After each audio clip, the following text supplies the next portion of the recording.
Abu Talib ibn Abd al-Muttalib was the leader of the Banu Hashim, a clan of the Quraysh tribe of Mecca in Arabia. After the death of Abd al-Muttalib, he inherited this position and the offices of siqaya and rifada. He was well respected in Mecca despite a declining fortune. Abu Talib was an uncle of the Islamic prophet Muhammad. There is a great debate among Muslim scholars on whether he died a Muslim or a non-Muslim. Relationship with Muhammad. Abu Talib was a brother of Muhammad's father, Abdullah ibn al-Muttalib, who had died before Muhammad's birth. After the death of Muhammad's mother Amina bint Wahb, Muhammad as a child was taken into the care of his grandfather, Abdul Muttalib. When Muhammad reached 8 years of age, Abdul Muttalib died. One of Muhammad's uncles was to take him in. The oldest, al-Harith, was not wealthy enough to take him in.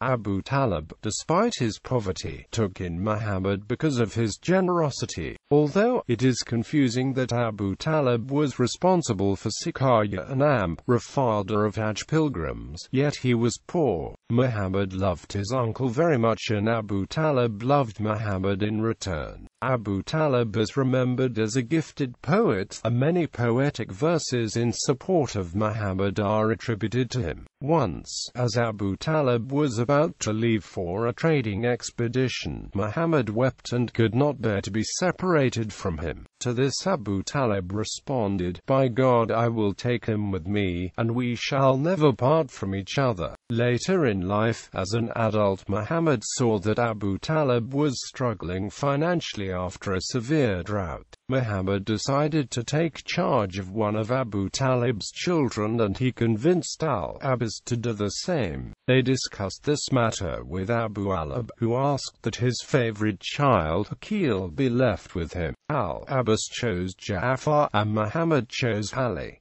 Protecting Muhammad. In tribal society, a tribal affiliation is important, otherwise a man can be killed with impunity. As leader of the Banu Hashim, Abu Talib acted as a protector to Muhammad. After Muhammad began preaching the message of Islam, members of the other Qurayshite clans increasingly came to feel threatened by Muhammad. In attempts to quiet him, they pressured Abu Talib to silence his nephew or control him. Despite these pressures, Abu Talib maintained his support of Muhammad, defending him from the other leaders of the Quraysh.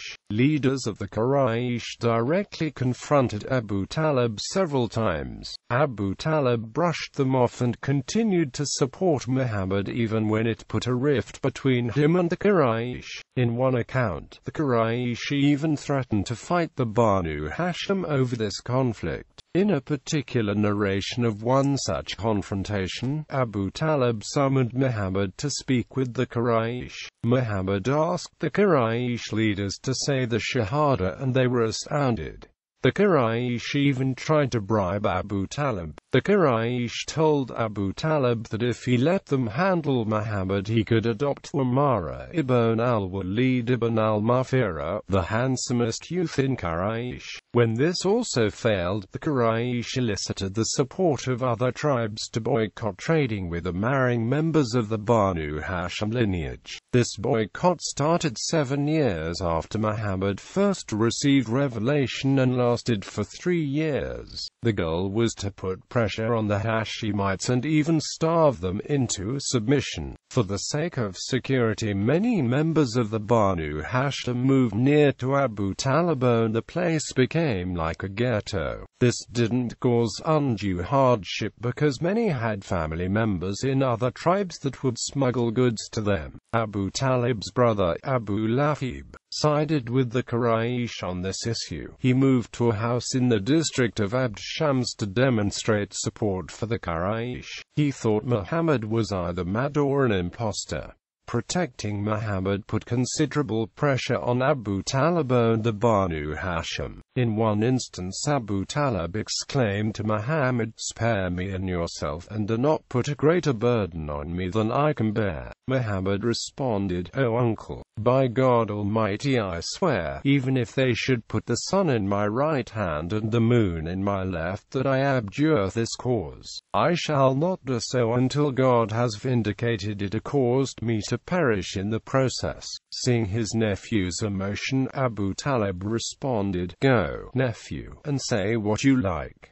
By God, I will never hand you over for any reason." Death. Abu Talib died circa 619, at more than 80 years of age, 10 years after Muhammad received revelation. This year is known as the Year of Sorrow because Khadija, Muhammad's wife, died within a month of Abu Talib. Before Abu Talib died, Muhammad asked him to say the Shahada. According to one tradition, Abu Talib refused because he claimed that the Quraysh would mock him and accuse him of saying the Shahada because he feared death. In another tradition, Abu Talib was dissuaded from saying the Shahada by the Quraysh. According to the historiographer Fred McGraw-Donner, both of these traditions have very old isnads, but the first variation has two different isnads, which might suggest that the second variation is a modification of the older first variation. In yet another variation of Abu Talib's death, Al-Abbas, who was sitting next to Abu Talib as he died, saw Abu Talib moving his lips. Al-Abbas claimed that Abu Talib had said the Shahada, but Muhammad replied that he had not heard it. Some Muslims see this as proof that Abu Talib died a Muslim.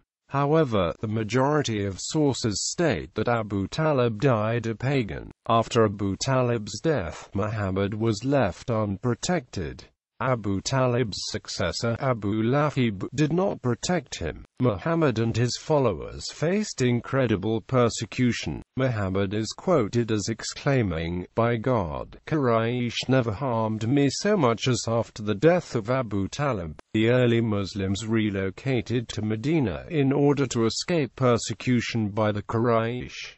Sunni and Shia views. The memory of Abu Talib is influenced by political aims of the Sunnis and Shias. The character of Abu Talib was elemental in the Abbasid-Shia power struggle. Originally, the Abbasids and Shias worked together to overthrow the Umayyad dynasty, and both tried to legitimize the claim to power through ancestral relationship to Muhammad. The Abbasids traced their ancestry to Al-Abbas, while the Shias traced their ancestry to Ali, son of Abu Talib. Therefore, in order to assert their credibility, the Abbasids tried to discredit Abu Talib by emphasizing that he died a pagan. Historical Sunni view traditions differed about the role of Abu Talib and his relation to Muhammad. According to Uri Rubin, traditions that present Abu Talib's heroic role remained outside the Sunni Musannaf compilations, and only ones which present him as a cowardly old man who will not renounce the old religion of his fellow tribesmen were admitted. They emphasize his pagan conduct, and some sources even assert that Abu Talib demanded that Muhammad worship pagan idols. The Abbasids tried to emphasize Muhammad's disappointment in Abu Talib. In one tradition recorded by the historian al-Madaini, and widely circulated by the Abbasids, one of two men states, "I wished that Abu Talib had embraced Islam, for the apostle of God would have been delighted at that.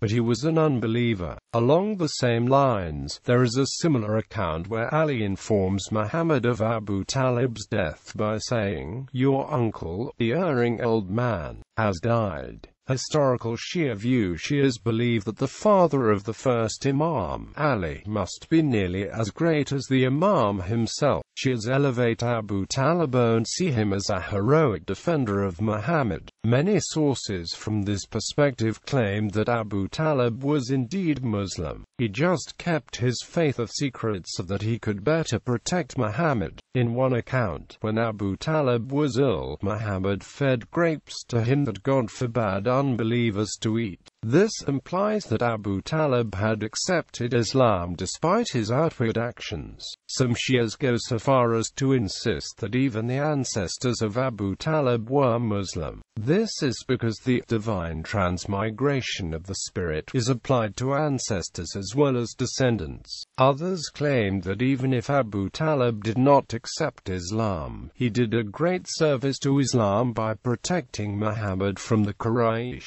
They put the blame of Abu Talib's failure to convert on the Quraysh. Abu Talib was not to blame, because he had been intimidated. Family. Abu Talib was married to Fatima bint Asad. They had 4 sons: Talib ibn Abi Talib, Aqil ibn Abi Talib, Jafar ibn Abi Talib, Ali ibn Abi Talib, and 3 daughters: Fakhita bint Abi Talib, Jumana bint Abi Talib, Raitha bint Abi Talib. By another wife, Ila, he had a 5th son, Tulaik ibn Abi Talib.